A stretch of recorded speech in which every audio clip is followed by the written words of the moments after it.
Friends, welcome to another new video. নিয়ে চলে এসেছি এই মুহূর্তে সবচেয়ে বড় বিগ ব্রেকিং আপডেট। স্কুলে গরমের ছুটি বাড়তে চলেছে নাকি ছুটি শেষ অলমোস্ট, এবং স্কুল কি 1 জুন থেকে খুলতে চলেছে, এই নিয়ে ছিল একাধিক প্রশ্ন। এবং আমি গত কয়েকদিন আগেই শেয়ার করেছিলাম একটা ভিডিওতে যে 28 এবং 29 তারিখে ডিআইদের সাথে বৈঠকে বসতে চলেছে নবান্ন, এবং তার উপর ভিত্তি করে একাধিক বিষয় সেখানে আলোচিত হতে চলেছে। স্কুল শিক্ষার উন্নয়ন থেকে শুরু করে, স্কুলে বইপত্র থেকে শুরু করে, এবং সেখানে যে বন্দে মাতরম যে প্রেয়ার সং, সেই সমস্ত বিষয় নিয়ে কিন্তু গাইডলাইন আসতে চলেছে।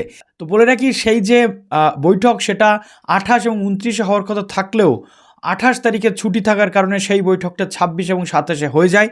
এবং সেখানে কী কী সিদ্ধান্ত চলে এসছে এই ভিডিওতে শেয়ার করবো, এবং গরমের ছুটি বাড়ছে কি বাড়ছে না পুরো ডিটেল শেয়ার করবো আজকের এই ভিডিওটাতে। যারা নতুন আছেন অবশ্যই চ্যানেলটিকে সাবস্ক্রাইব করে পাশে থাকা বেল আইকনটি ক্লিক করে দেবেন, যাতে সমস্ত তথ্যগুলো আপনাদের টাইম টু টাইম এখান থেকে আমি দিয়ে দিতে পারি। এবং প্লিজ ভিডিওটা প্রচুর লাইক করুন, বন্ধুদের মাঝে শেয়ার করতে ভুলবেন না।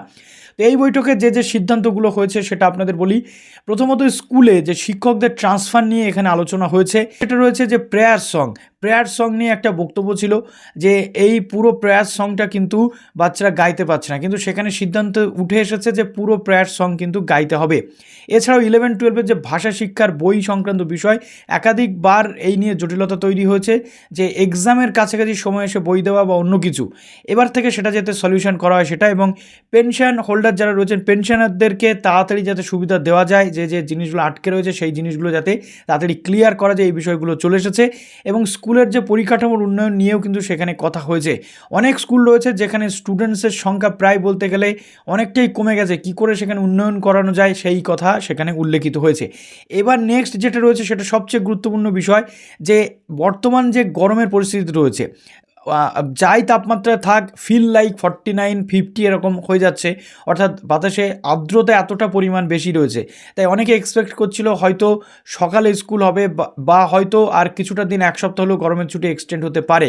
কিন্তু আলটিমেটলি আমরা দেখলাম যে এই গভর্নমেন্ট আসার আগে যখন বিরোধী দলে ছিলেন বা বিরোধী দল ছিল, তখন কিন্তু আগের গভর্নমেন্টের সমালোচনা করেছিল, কারণ আগের গভর্নমেন্ট একেবারে একটানা 45 দিন ছুটি দেওয়ার ফলে প্রচুর সমালোচনা হয়েছে। তাই এই গভর্নমেন্ট কোনো কিছু সিদ্ধান্ত নিতে গেলে যথেষ্ট ভাবনা চিন্তা করবে, এটা লাস্ট দিন আমি বলেছিলাম।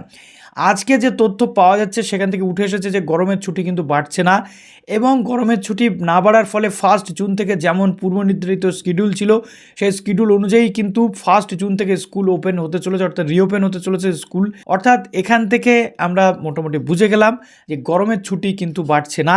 আর অন্যান্য যে বিষয়গুলো রয়েছে সেগুলো নিয়েও সেখানে ডিসকাশন হয়েছে, কী করে স্কুল শিক্ষা ব্যবস্থাকে আরও বেশি করে ঢেলে সাজানো যায়, স্কুল শিক্ষা ব্যবস্থাকে কী করে আরও ভালো করে একটা সুন্দর জায়গাতে নিয়ে যাওয়া যায়।